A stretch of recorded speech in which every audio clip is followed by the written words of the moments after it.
Hello children, hope you all are fine and also are studying through these notes and the video classes.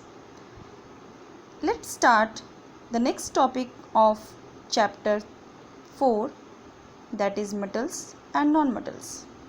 So in the previous video we have already learned about the physical properties of metals as well as non-metals, and also we have started the chemical properties for metals. So just recapitulate once again within a minute that in the chemical property we have studied about the reaction of metals with oxygen, and we have studied that when metals react with oxygen it form metal oxides. Okay, and I have also taught you about how to balance the reaction in the previous class. But in this class, video class, we will start the reaction of metal with water.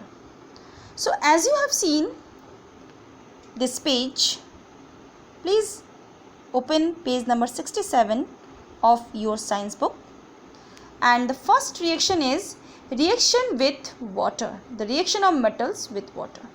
Different metals react with water under different conditions. Reaction of some common metals with water are given below. So children, first of all I would like to tell you that when metals react with water, they always form hydroxide, metal hydroxide, and hydrogen gas is liberated. Okay, whenever any metals react with water, they form metals hydroxide and hydrogen gas liberated. But there are some metal also which do not show any reaction with water. So let us comes to know all these things. Reaction of some common metals with water are given below. For example, sodium Na plus H2O gives NaOH plus H2. Okay, so reaction, as I have told you, reactions are always balanced. Here it is given balanced form, but you can practice this in your rough copy how to balance the reaction, as I have taught you in earlier class. Now when magnesium also react with water, it forms magnesium hydroxide and hydrogen gas is liberated. But here one thing you can see different, that OH is in bracket. Why this is so? Because here OH is having two atoms, both are having two atoms, so that's why it makes a separate compound and it is in bracket.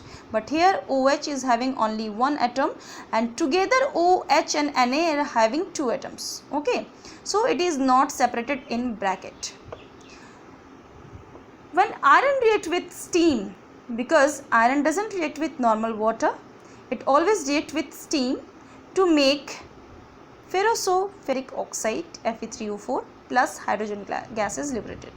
But copper doesn't show any reaction with water. Like copper, gold, silver, platinum, they also don't react with water.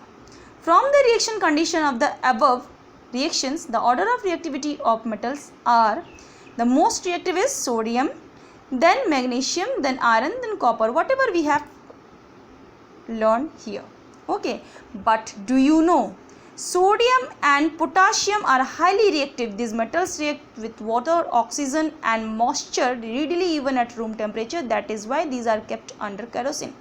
So children, among all the metals, sodium and potassium are the highly reactive metal. That's why they are always kept in a kerosene, because if they are taken out from a kerosene, they readily react with the oxygen present in the air and form a vigorous reaction and catches the fire very easily. That's why they are always kept in kerosene to avoid such type of vigorous reaction.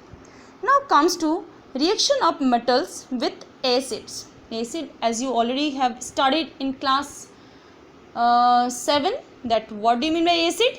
Those substances which are having sour in taste, and also they always changes which one, which litmus? Yes, of course, blue litmus into red, that is called acid.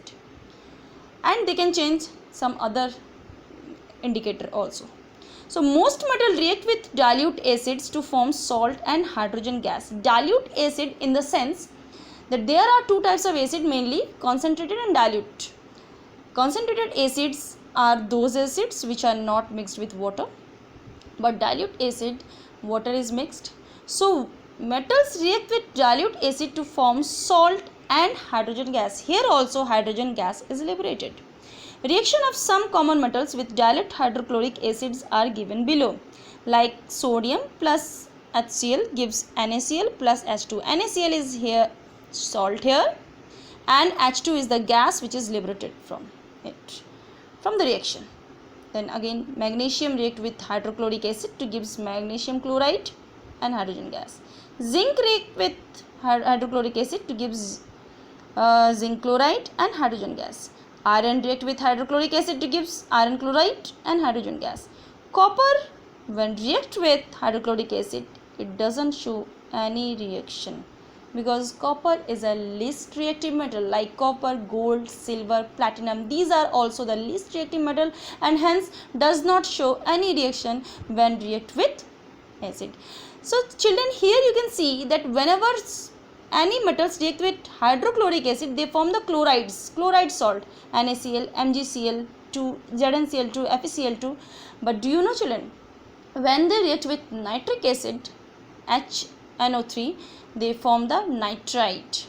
Okay, and whenever they react with sulfuric acid, they form the sulfite. So this is so. That means whenever any metals react with acids, they form metal salt, as well as hydrogen gas is also liberated. Now here you can see in do you know, reaction of metals with nitric acid are different because nitric acid is an oxidizing agent. Certain foodstuffs such as citrus fruit, chutney, pickles and curd are not stored in containers made of metals such as copper, zinc, aluminum and iron. Maybe you have seen this, that your mother is not keeping any certain foodstuffs like citrus fruit, that is the pickles, chutney or the curd, in metal items like copper, zinc, made up of copper, zinc, aluminum and iron. This is because these foodstuffs contain weak acids which react with these metals to produce toxic and poisonous compounds. These toxic and poisonous compounds may cause food poisoning. So that's why children, always avoid to keep the acidic items like pickles, curd, chutney or lemon, oranges, or to keep in a metallic containers made up of copper, zinc, aluminum and iron, because whenever because they contain weak acids and whenever they react with metals, they forms a toxic and poisonous compound. Now comes to react with bases and alkalis. Certain metals react with zinc, aluminum, react with like zinc and ammonium react with strong bases on heating, form a soluble salt and hydrogen is evolved. For example, Zn plus NaOH gives sodium zincate solution and hydrogen. Certain metals, not all, but certain metals when react with bases or alkalis, bases or alkalis are actually hydroxide metals, metal hydroxide. Okay, so certain metals when react with metal hydroxide, they always form the salt as well as the hydrogen gas. Now comes to displacement reactions. Children, before describing the displacement reaction, I would like to tell you, displacement means to displace the weak one by the strongest one from its place. In class also you can see that many students are there in the class, and those who are strong, those who are making strong groups, they are deleting the or removing the weak children from their group and they make a strong group, or they can also making a grouping in the class. Maybe it happens in your class also, but now in book we will study about metal displacement reaction. That means a reaction in which a more reactive metal displaces a less reactive metal from its salt solution is called metal displacement reaction. Children, when more reactive metal, as I told you children, the displacement of more reactive metal, more efficient metal from the salt solution of less reactive metal, that is called displacement reaction. For example, when Mg react with CuSO4, as you know that Mg is more reactive than Cu, copper is less reactive, magnesium is more reactive. So what it will do? It will take its salt here, okay, and make the copper alone, like MgSO4 plus Cu.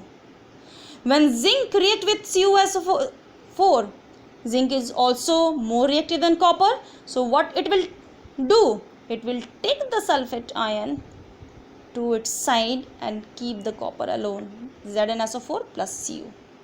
Okay. So here Fe plus CuSO4, iron plus copper sulfate solution. Here also Fe is more reactive than copper. So it will take sulfate ion and make the copper alone, okay, FeSO4 plus Cu.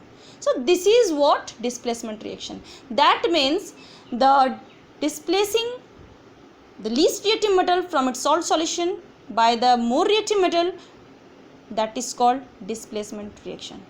And the reaction of non-metals with bases are complex reaction that you will study in your higher classes.